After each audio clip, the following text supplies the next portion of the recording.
noite, meus irmãos. Nossos irmãos na graça, na paz do nosso Senhor Jesus Cristo, amém?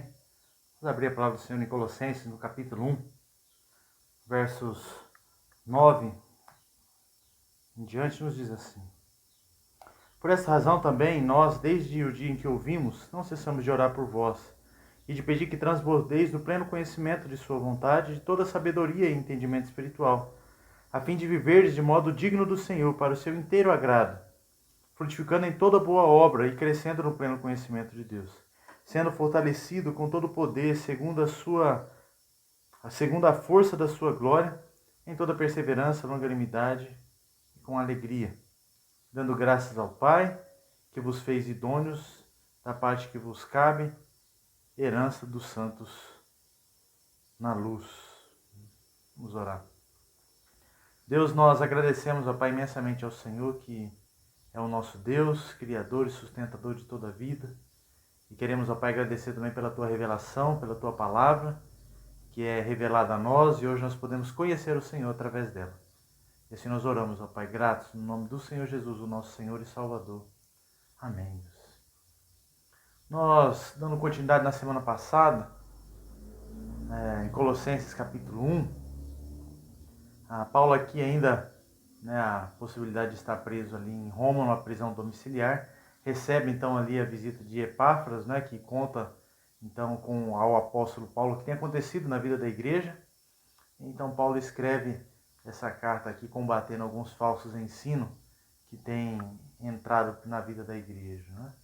E aqui no capítulo 2, no capítulo 1 de Colossenses, nós vemos então, a partir do verso 9, Paulo fazendo a exposição de duas palavras que nós cristãos deveríamos prestar muita atenção.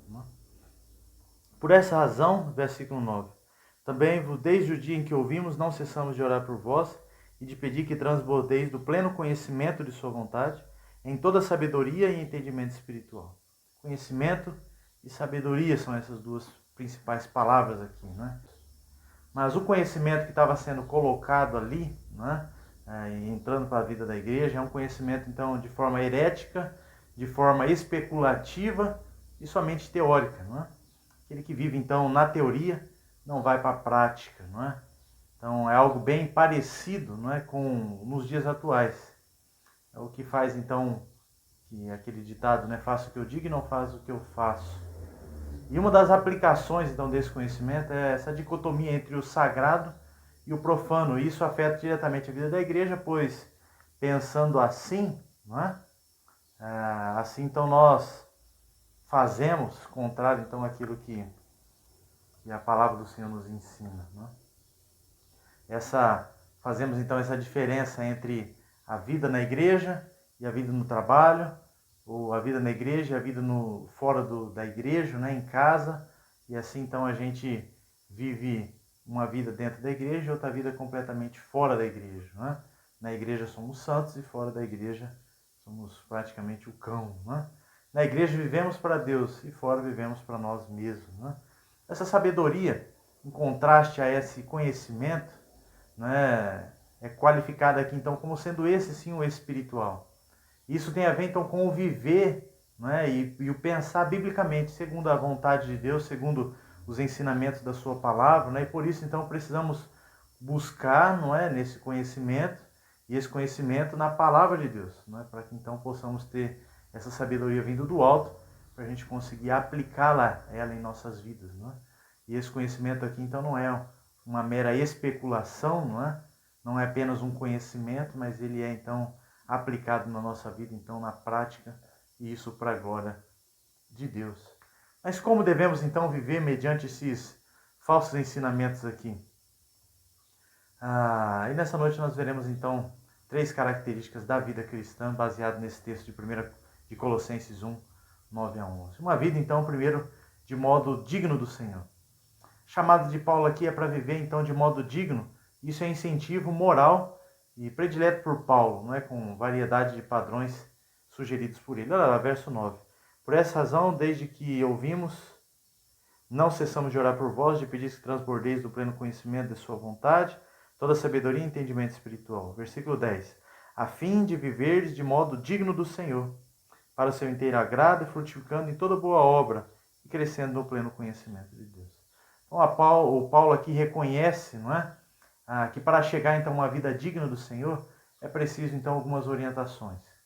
E uma das orientações que nós encontramos, referindo-se a esse tema, não é, de modo digno do Senhor, lá em 1 Tessalonicenses capítulo 2, verso 11 e 12, Paulo nos ensina lá, ele diz: E sabeis ainda de que maneira, como pai a seus filhos, e cada um de vós exortamos que consolamos e admoestamos para viver de modo digno de Deus, que vos chama para o seu reino e glória. Então Paulo está chamando-nos aqui à exortação, mas também à consolação e à admoestação, não é? O repreender com brandura. Isso tem a ver também com essa vida de modo digno do Senhor. Filipenses capítulo 1, verso 27, Paulo ainda também nos ensinando, ele diz: Vivei acima de tudo de modo digno do evangelho de Cristo, para que eu indo ver-vos, ou estando ausente, ou ouça no tocante a vós outros, que estáis firmes em um só espírito, com uma só alma, lutando junto pela fé evangélica. E a gente pode olhar também lá em Romanos capítulo 16, verso 2, falando aqui, verso 1 e 2, falando sobre o servindo, hospedando, né, ajudando aqueles então que têm necessidades, né? E Efésios 4, você pode ler Efésios capítulo 4, verso 1 a 16, ele vai falar sobre o andar de modo digno conforme a vocação a qual o próprio Senhor Jesus nos fez, Efésios 4, 1 a 16. Então, em cada um desses textos, Paulo está nos chamando aqui, não é? E está chamando os convertidos a andarem à altura da sua confissão. Né? Então, você confessa Cristo como Senhor e Salvador da sua vida, você vai andar então como um cristão. Não é? Não tem como viver, ser chamado de cristão e andar de outra forma. Não é? Certa vez diz que o Alexandre o Grande e a sua tropa então saíram para uma batalha, porém um dos seus homens não foi por causa do medo da guerra. E quando Alexandre então retornou, e alguns dos seus soldados então, o homem encontrou e perguntou a ele, Alexandre encontrou e perguntou, não é, qual é seu nome? Ele disse, meu nome é Alexandre. Replicou, Alexandre do quê? Ele falou, Alexandre o Grande. O rei então disse a esse homem, né, ou você muda de nome, ou você muda de atitude. Pois para chamar Alexandre o Grande, você tem que ser corajoso. E assim a gente olha para a nossa vida cristã, não é? A gente é chamado de cristão, mas a nossa vida não tem muito a ver, ou não condiz com aquilo que cremos. Não é? Então nós devemos repensar se verdadeiramente somos cristãos ou não. E a gente poderia até mesmo dizer, né, ou a gente mudaria de nome ou de atitude. Né? Então, primeiramente aqui, Paulo nos chama então a viver uma vida de modo digno do Senhor. Depois ele nos chama a viver de uma vida para o seu inteiro agrado, olha lá no verso 10. A fim de viver de modo digno do Senhor, para o seu inteiro agrado. Uma palavra, então, aqui que traz dois sentidos original. Primeiro, adotar uma atitude, então, que agrada ao próprio Deus. Não é? Então, num relacionamento entre nós e Deus, nós devemos, então, mostrar as nossas atitudes, então, para o seu inteiro agrado. Vamos abrir lá em João capítulo 15. João 15, verso 5 em diante. Ele diz assim: Eu sou a videira e vós os ramos, quem permanece em mim e eu nele, esse dá muito fruto, porque sem mim nada podeis fazer. Se alguém não permanece em mim, será lançado fora, a semelhança do ramo se secará, e o apanham, lançam no fogo e o queimam. Se permanecerdes em mim, e as minhas palavras permanecerem em vós, pedireis o que quiserdes e vos será feito. Nisso é glorificado meu Pai, em que deis muito fruto, assim vos tornareis meus discípulos. Como o Pai me amou, também eu vos amei. Permanecei no meu amor. Se guardardes os meus mandamentos, permanecei no meu amor, assim como também tenho guardado os mandamentos de meu Pai, e no seu amor permaneço. Tenho-vos dito essas coisas para que o meu gozo esteja entre vós e o gozo seja completo. O meu mandamento é este, que vos ameis uns aos outros, assim como eu vos amei. Ninguém tem maior amor do que esse em dar a própria vida em favor de seus amigos. Vós sois meus amigos se fazeis o que eu vos mando.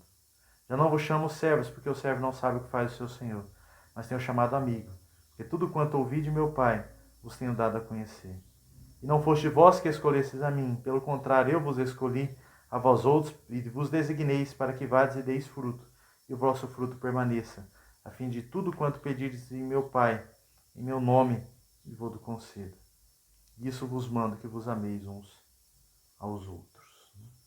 Então, nós temos aqui Paulo, então, Jesus aqui em João capítulo 15, né, mostrando esse relacionamento aqui de vida para o seu inteiro agrado, né, e tem a ver então com esse relacionamento entre nós e o próprio Deus, né, então amando uns aos outros e amando também o nosso Senhor, né, fazendo tudo que lhe agrada.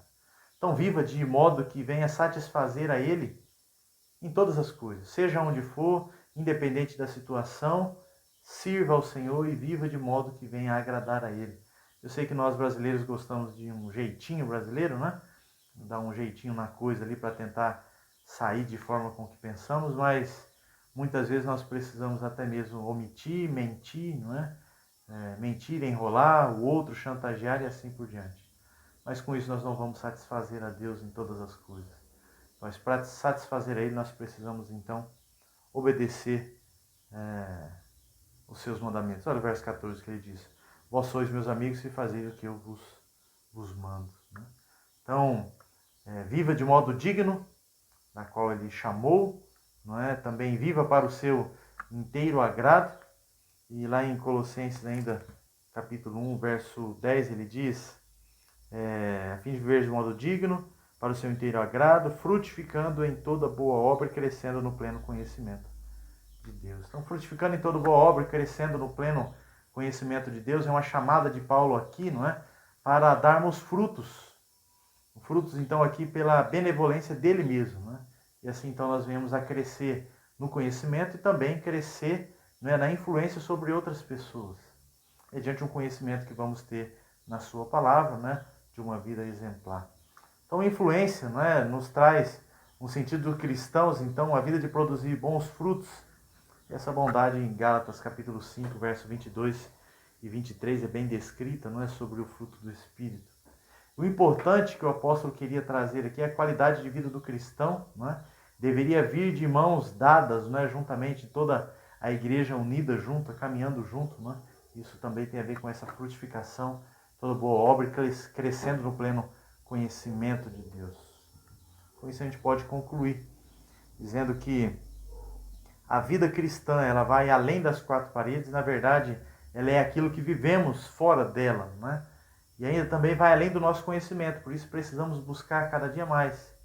E pois ele precisa, então, esse conhecimento descer para o nosso coração e ser colocado em prática no dia a dia, não é? Para a gente não fazer essa diferença entre o sagrado e o profano. Para a gente, o cristão, ele vai ter que viver para a glória de Deus, não é? Então, em tudo que ele fizer vai ser para a glória de Deus. E a gente pode resumir, então, uma vida de modo digno do Senhor, é viver para a glorificação do seu próprio nome, pois foi para isso que Ele nos criou. Devemos viver para Ele. Né? Desafio é um hino a qual nós temos em nosso cenário, o hino de número 270, que nos diz assim: morri na cruz por ti, foi para te livrar, meu sangue a liberti e posso te salvar. Morri na cruz por ti, que fazes tu por mim? Vivi assim por ti, sofrendo intensa dor, e tudo fiz aqui por teu Salvador, por ser teu Salvador. Sofri na cruz por ti, a fim de te salvar, a vida consegui e agora eu vou te dar. Eu trouxe a salvação, dos altos céus favor, é livre o meu perdão, é grande o meu amor. Morri na cruz por ti, que fazes tu por mim? Quando a gente olha para essa vida cristã de modo digno, a gente olha para a vida de Cristo Jesus, né? A gente vê o que Ele fez por nós, tão grande amor, e o que nós fazemos por Ele, né? Não deveríamos ainda viver para o seu inteiro agrado. Olha o verso 11, dizendo que nós somos fortalecidos com todo o poder, segundo a força da sua glória, toda perseverança, longanimidade, isso com alegria, dando graças ao Pai que nos fez idôneo da parte que vos cabe, herança dos santos na luz, não é? Então, vivendo para o seu inteiro agrado, independente da situação, independente do pedido, nós vamos viver para agradar a Ele, e isso vamos crescer no conhecimento dEle, frutificando em toda boa obra. Então, meus irmãos, um chamado aqui, até o verso 14, ele nos diz ainda o verso 13, Ele nos libertou do império das trevas, nos transportou para o reino do seu amor, Filho do seu amor, qual temos a redenção, a remissão dos pecados, não é? Então, viva para aquele que te deu vida. Viva para aquele que te tirou do império das trevas e transportou você para o reino agora do Filho do seu amor, transportou para a vida dele, juntamente com ele. Viva para aquele que é agora o seu Redentor, viva para aquele que é o seu Salvador. Então, se não estamos vivendo uma vida cristã para o seu inteiro agrado, né? Uma vida que glorifica a Deus, nós precisamos então ou mudar de nome, ser chamados de cristão, ou nós mudamos de atitude. Que Deus nos abençoe e nos ajude a vivermos uma vida que agrade inteiramente ao nosso Senhor. Amém? Vamos orar. Deus, eu quero agradecer imensamente ao Senhor pela tua graça, misericórdia, pelo teu sustento sobre as nossas vidas, ó Pai. E a Deus, e sabemos que o Senhor nos criou para vivermos uma vida para Ti. E nos perdoe, Deus, que muitas vezes nós pensamos apenas em nós mesmos e esquecemos do Senhor. Nos ajude a darmos bons frutos, para a honra e glória do Teu santo e bendito nome, Deus. Como igreja do Senhor Jesus Cristo, nos ajude a conhecer mais ao Senhor e a aplicar isso em nossas vidas, ó Pai. Diferente daqueles, ó Pai, que somente conhecem e não vivem, que nós possamos ser conhecidos com aqueles que conhecem e que vivem a Tua palavra. Abençoe os meus irmãos, ó Deus, sei com a vida da Tua igreja aqui em Monte Aprazível, e a Tua igreja espalhada pela face da terra. Abençoe os meus irmãos passando por dificuldades, ó Pai, lembrando da vida do pastor Donizete, ó Deus, trazendo conforto e consolo e saúde a ele também, Deus. Trazendo também saúde, ó Deus, à família, ó Deus, do pastor Adaí, que também estão com Covid.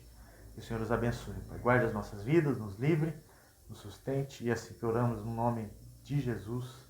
Amém, Deus. Que a graça do Senhor Jesus Cristo, que o amor de Deus, nosso Pai, e a comunhão do Espírito Santo seja sobre nós, sobre toda a igreja do Senhor Jesus Cristo, espalhada pela face da terra, hoje e para todo sempre.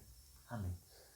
Que Deus abençoe, em paz, tenha uma semana abençoada e guardada pelo nosso Senhor.